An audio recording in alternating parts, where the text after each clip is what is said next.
It's the Dark Reading News Desk. I'm Terry Sweeney with Dark Reading. I'm joined now by Wolfgang Goerlich with Cisco. Wolfgang, thanks so much for joining us today. Yeah, thanks for having me, Terry. Now, Cisco, of course, has just completed a CISO survey, some interesting findings. You surveyed 2,800 IT decision makers across 13 countries. According to the results, the number one pain point for CISOs is not a complete surprise, dealing with complexity. The question then becomes, how are they to deal with this given budgetary constraints, the fast-moving nature of threats and vulnerabilities, just the overall stress level that comes with these jobs? Yeah, we never have enough people, right? We never have enough time. We never have enough tools. We're always like MacGyver, the A-team, trying to put it together. And a lot of it has to do with rethinking the role of the CISO. So before, the CISO had to be in charge of everything, had to have the technology completely buttoned down, had to have controls across the entire gamut. And I think what we're going to start seeing is more of a collaborative approach, where we're engaged with the business, we're distributing the decisions and the risk a little bit more broadly. Okay. And then the technology side, of course, we've got to look at automation and consolidation of all these tool sets we're using. All right. Another interesting finding was the highest key performance indicator, KPI, for CISOs was found to be their time to detect rates, which I don't think is surprising. What was interesting is that priority KPI changes when it's the board that's involved. Reporting to C-suites or their boards, the time to remediate is considered just as important a metric. This feels like an impossible task for anybody, much less a CISO, to balance time to remediate with time to detect. That's a Herculean task. Can we agree on that much? Sure, absolutely. How can they be expected to hold both of these? Well, I think what we're seeing with that is the evolution of incident response. So for the longest time, we're like, hey, how quickly can you see it? And that used to be measured in hundreds of days. And we've, over time, gotten quicker and quicker and quicker at that. Sure. At the same time, now, thankfully, we're thinking about, all right, now that we see it, how quickly can we act on it? And that overall metric is indicating the fact that as an industry, we're moving more towards dwell time. Dwell time being the minute they get into the environment to the minute they're out. Right. And looking at it more as an overall action that the CISO is responding to than just a component. So I was really pleased to see that, because I think it speaks to an elevation of our view on incident response. I realize this wasn't part of the survey, but anecdotally, is there any evidence to suggest that boards understand that they've given CISOs an impossible task, trying to keep both of these as their primary objectives? I don't think so. I mean, again, we don't have enough time, we don't have enough resources. No one's like, hey, you know what, you got carte blanche. I think what it speaks to is the board expects us to keep the organization safe, and by looking at the combination of those two metrics, that really tells a more holistic story. Okay. Wow. Okay. Well, another data point that jumped out was that 61% are using clear security outcome objectives or metrics to allocate security spending, which is a pretty big jump from last year, 10%. Those with established objectives or metrics reported an 11% decrease in their level of cyber fatigue, which Cisco defines as virtually giving up on proactively defending against bad actors. So basically throwing in the towel or walking away. What do you make of this?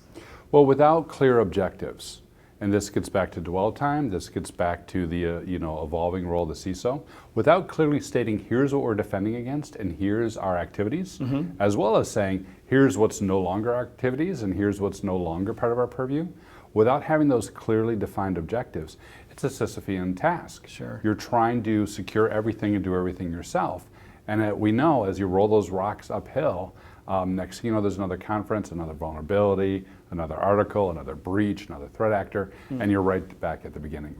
So I think this goes hand in hand with what we were talking about earlier, in that the CISOs are beginning to say, hey, we need clear objectives, clear security outcomes that align with those business objectives and business outcomes that are measurable and that we can focus in on.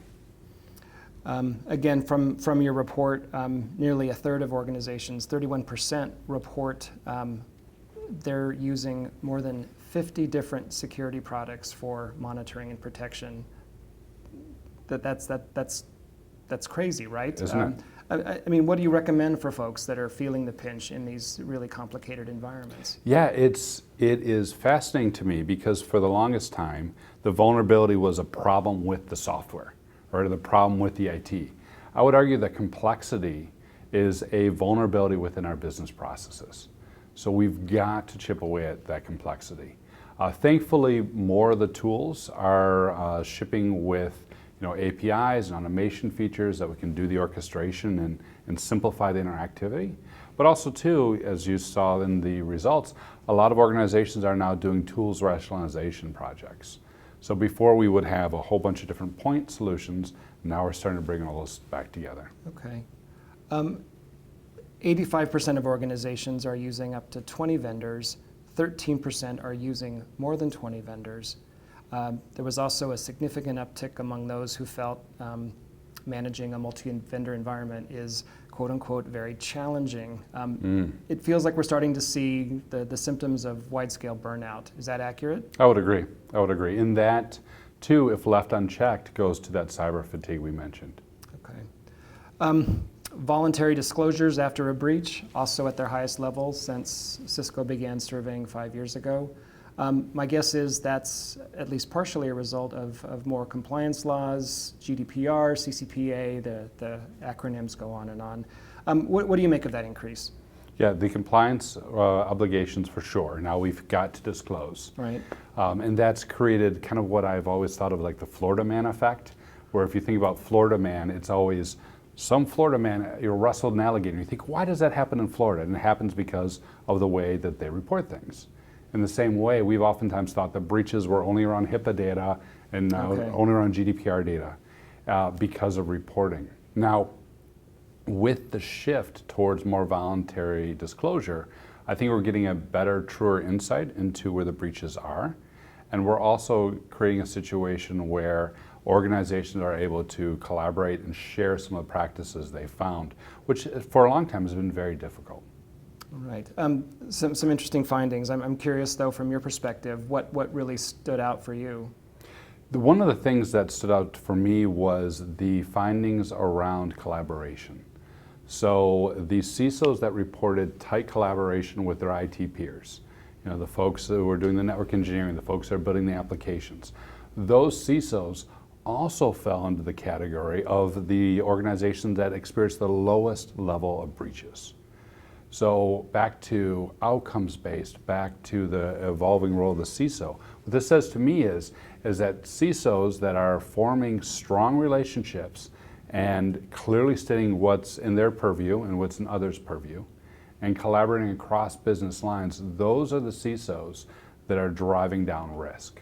Higher collaboration, lower impact, better security. Seems to make perfect sense. Thanks for spending some time with us on News Desk today. Yeah, thanks so much for having me out. We've been chatting with J. Wolfgang Goerlich of Cisco. This has been Terry Sweeney for the Dark Reading News Desk. Thank you for joining us today.